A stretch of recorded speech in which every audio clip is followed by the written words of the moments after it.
স্বাগত ডিবিসি দেশের সংবাদে। আপনাদের সাথে আছি আমি ফারহাত আসতিম। শুরুতেই জানিয়ে দেব মার্কেন্টাইল ব্যাংক সংবাদ শিরোনাম।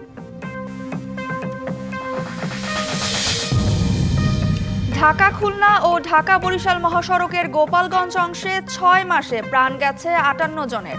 বেপরোয়া গতি আর সরু সড়কই দুর্ঘটনার কারণ। সড়ক ৪ লেন করার দাবি।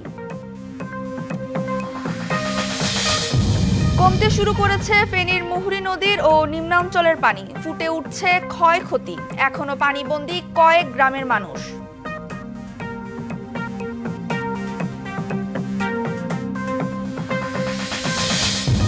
বরগুনার পায়রা নদীতে নির্দিষ্ট নৌচালান না থাকায় বাড়ছে ভোগান্তি। যত্রতত্র নৌ চলাচলে জেলেদের কোটি কোটি টাকা ক্ষতির দাবি। উদ্যোগ নেয়ার আশ্বাস প্রশাসনের।